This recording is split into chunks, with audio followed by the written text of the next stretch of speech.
What's good, YouTube? Man of Steel here, and EV Grove is officially here, and with it came 4 unique expert solo battles. And as always, I'm here to provide a guide on how to beat it with not only the specified type, but with the specified restriction as well. Before we get into the solo battle, I would like to ask y'all to please consider subscribing, as we post all things Pokemon Pocket. And despite the low amount of battles this season, I will be doing my best to bring out as much content as possible, as I managed to get a top 100 finish in ranked this past season, and I have no intentions of slowing down now. If my rank climb is of interest to you, feel free to tune in my live streams, as I stream on YouTube, Twitch, and TikTok Monday through Fridays, starting from around 11 p.m. Eastern. The links to everything will be in the description down below. Now back to the guide, as the first expert solo battle is Tsareena. Not too sure what went into deciding that this would be the solo battle of choice, but we are tasked with not only taking it down with only darkness types, but also just 3 diamonds or less. Trust me when I say I have the perfect deck to take this down, and it'll be a breeze as soon as you try it. But as always, I like to begin by breaking down the deck that we're going against. It kind of makes it easier to explain what the specific choices or the tech choices in the final list that we're using. When it comes to the Tsareena deck, there are 2 things that stand out to me immediately. Number 1 is that their only form of healing comes in the form of Mallow, thus they have 0 form of like healing Buzzwole outside of like giving it more health with Leaf Cape, but again, we have ways around that, of course. And then number 2 is that the opponent plays 0 copies of any like board disruption. In other words, they're playing 0 Sabrina, 0 Cyrus, no repels. So we have like full control of not only what's in our active, but how safe our bench is. They're not playing Pheromosa or anything, so again, they have no way of manipulating anything that's going on. We have full control of what we have active, what we're building up, what we sacrifice, etc, etc. But things that could be a problem in different battles do not come up in this one. Other things that this deck is lacking is like without Celesteela or like the Ultra Beast, Buzzwole isn't that much of a threat, as yes, they could build up to one single big beat, but if you play your cards correctly, after that big beat, they have no way of like doing a second one outside of like the very niche play where they would have to back out the Buzzwole into the second one and then Lusamine. Granted, Lusamine is only a one-off, and I'm not even sure if the AI is capable of recognizing that play. At least in my practice making this video, it did not come up. Ultimately, this deck is pretty underwhelming, and in practice, the deck that crushed it is Scolipede Nihilego. It continues to be my go-to when it comes to like darkness decks that have to beat grass. None of these Pokemon are weak to grass, so like the limitation or the needing to beat it with just a certain type doesn't really affect us in this case. And although this list looks very similar to the one that we used against Buzzwole, there's a few minor changes that go a long way into making this consistent, and not only consistent, like fast as well. Because my first few attempts, I did try the exact list that I used for Buzzwole, and what ended up happening is that although I had them at checkmate, like basically guaranteed W, they would take so long between just stalling, healing, using capes, that I had to make something different. Thus, we dropped cards like Potion that were meant to counter the Pheromosa like chip damage in the backline for a copy of Cyrus and Guzma. These cards are meant so that once they try to stall, they try to run away or try to use cape to like last longer than they should, because again, they have 0 win condition once you set up.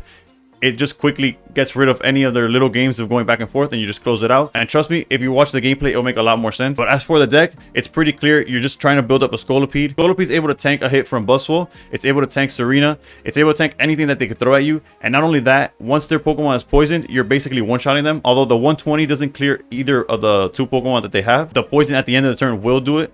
So with that, we're also playing obviously Nihilego as a potential Pokemon that not only applies poison damage, but on the bench or while in the active, it makes it where the poison does even more. And then Poison Barb is the main way that we're adding poison. Yes, we have Whirlipede and Nihilego that could do it, but realistically, we just use it defensively. We just have the Poison Barb, and either they attack into it, get poisoned, and Scolipede takes it out, or what ends up happening, as you'll see in the replay, they just don't attack at all, knowing that if they attack, they lose. They just sit there, which is why, again, I go back to we added Cyrus and Guzma to kind of speed up the process of the victory. They're not necessary to win the game, but they make it where you're able to like just skip past their little stall tactics of healing with Mallow and not swinging and just jumping up, bouncing around from the Tsareena into the Buzzwole into like they get really annoying with trying to survive, and those 2 cards just cut to the chase. Make sure that whatever they have going on is not enough, and whether they attack or not, Scolipede is 2-shotting Buzzwole and Tsareena. So honestly, this deck works to perfection. Any questions you have, feel free to ask them down below. If this deck works for you, please let me know. As well as if you use a different deck, feel free to comment down below. Let me know what you did differently, as it'll help not only me in future videos, but also help anybody that's missing. Like, let's say if they can't build this deck, maybe they could build the one that you used. So anything helps in the comments. As always, thank you for watching. Please consider subscribing, and above all else, stay pro. All right, going second, which means we don't have evolution advantage, but we do get to attack first for whatever that's worth, right? I already have Rare Candy access, research to see a couple more cards, and thanks to them going first and leading Buzzwole, they won't be attacking for quite a while. Granted, they have leaf and stuff to alter whatever's in the front, but yeah, this is very similar to the list that we used against the Buzzwole Expert Solo. But trust me when I tell you that the slight changes we've made go a long way in like making this not only consistent to do, but also like faster to do, if that makes sense. Because what happened in the early trials with this deck when I was trying it out, hold up, researcher Pokeball first. I guess I don't mind getting as many Pokemon out of the deck now, but yeah, in my initial attempts with like the old list, I was not struggling to win, but struggling to win fast. Like they would just stall between cape, making me miss ranges and stuff like that. So that's why you have the list that you see now. And yeah, we're no poison barb. Barb would have been great, but still, again, like since they can't attack, this is perfectly fine.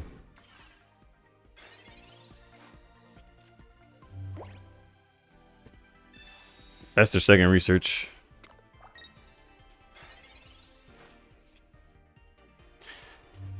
All right, and technically, or not technically, we could have both Scolipedes, but they have no red card or Mars, and there's no need to choose that route unless we have to. And reasons to think about it, of like as to why it's do it or not, is like Venipede could evolve into Whirlipede, which is a way of applying poison, but still like sticking to the game plan, if that makes sense. All right, I'm about to say it would have been perfect to have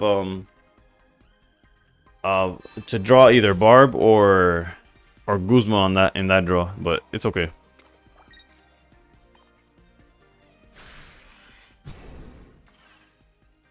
We do lose this trade, to be fair, but we have like the perfect follow up technically. Where we do struggle is if they have Tsareena. Honestly, what makes or breaks this matchup is the Poison Barb. Had we seen Poison Barb, they don't even attack. It's crazy how much it changes like the way the game plays out.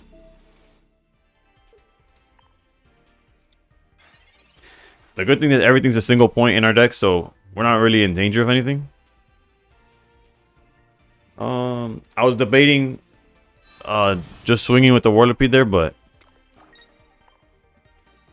I guess it wouldn't have been the worst either, right? We could have set up Nihilego and then got in the knockout with just one energy through the Whirlipede.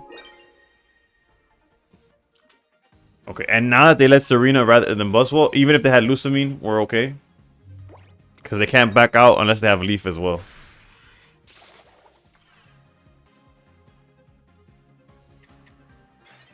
What was that? Oh, that's right. It shuffles it into the deck. Okay, that could be a problem.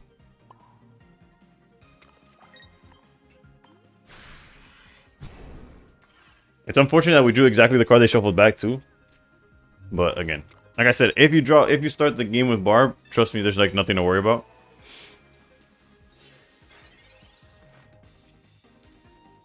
Yeah, from here on out, the chances they attack are very low to non-existent.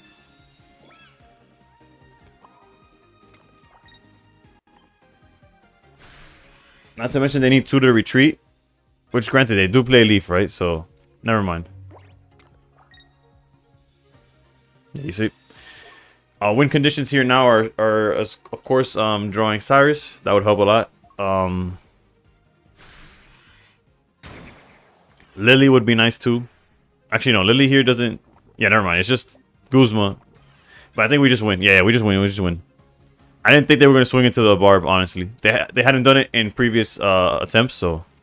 But yeah, here we deal 120, and then at the end step, they take 30 from poison, and we just win.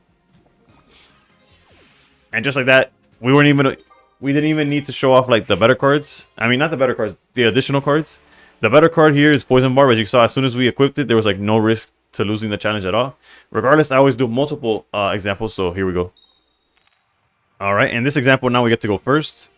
It's great, so I can show you both lines, and then this time we even started Barb, right? So this one should be a lot smoother. Not only because we go first, so we get evolution advantage, which isn't as important, right? What matters, or what truly matters, is having a Barb off rip. Oof, and then it just keeps getting better, right? All right, let's go research here. Lily and okay, Lily. I'm only gonna put one Nihilego down. The reason behind that is that we do play communication, so if we're looking for Scolipede later in the game, we're probably gonna need something to throw back, right? That's if they even like attempt to hit the barb, which I guess with this hand they could try. Interesting, interesting. Okay.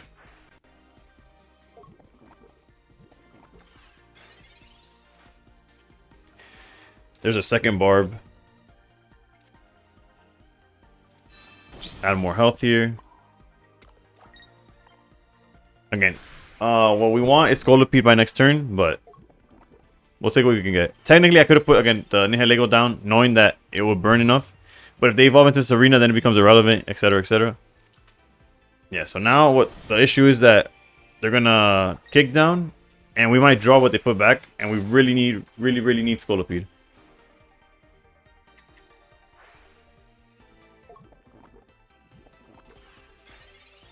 And unfortunate.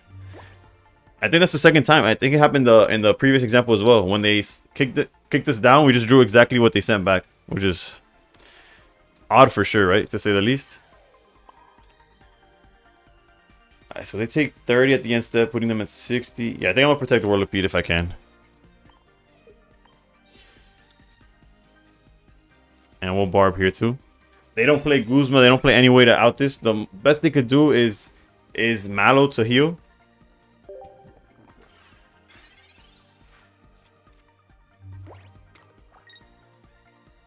We'll see. Okay, so no healing. So that means they get knocked out by the end, like, or the end of our turn, right?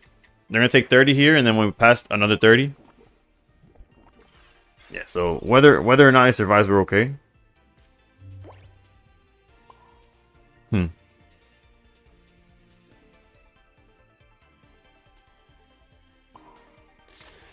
Kind of already regret putting that up front, but it is what it is. Essentially, if they evolve into, they would need another red candy to evolve into another Tsareena. And I just want to have the Nihilego be able to attack if they don't just knock it out.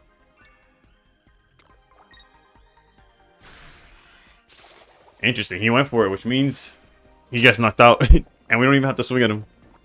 He takes 30 on the end step. Let's see what we could draw here. Communication. Oof. Puts us one Pokemon away from the Scolipede. Again, they're not playing Cyrus, Sabrina. What's the other one? Not the Hairspray. Why did I blank out? Repel. They're not playing any way of like manipulating the board, so we have full control of what's up front. So let's go here. And just pass. We get the knockout here, and then Buzzwole will take care of Nihilego, but it'll get poisoned. And if we draw Scolipede or any Pokemon that we could trade in, like if we draw the Venipede, it's also Scolipede. The only 3 cards left in our deck are, Pokemon are Venipede and 2 Scolipedes. And thanks to communication, any form of Pokemon gets us there, right? Alright, thank you Nihilego for your sacrifice. And hopefully it won't be in vain.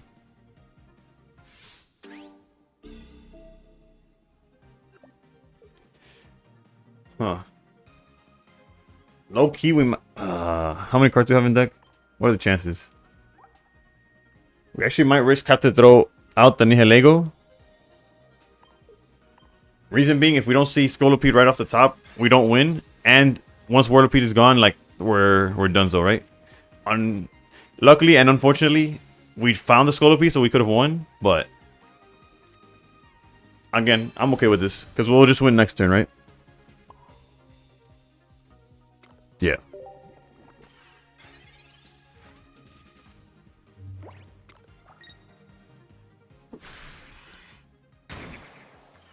Interesting. They didn't even go for the big beat there. Which you could say like, oh, it's because they see that Scolipede could knock them out, but we have it guaranteed anyways, so not sure what the thought process is there, but as you can see, it's rather simple to do. We had to do an extra few like twists and turns because we didn't draw exactly like on curve, and we still were able to win it. So yeah, as long as you follow the list, and if have any questions, follow the gameplay, you should be more than fine for this challenge. That about does it for the first of only 4 expert solo battle guides for the set of Eevee's Grove. I hope it truly works out for you. As always, please consider subscribing, as I post videos for all the expert solo battle guides as they come out. The next set should be a big set, which will have a lot more than this one. And a reminder, we post everything Pokemon Pocket here, so it's not just the expert solo battle guides. There will be a lot of ranked content this season. Again, so if that's something that interests you, please consider subscribing for more. And above all else, stay pro.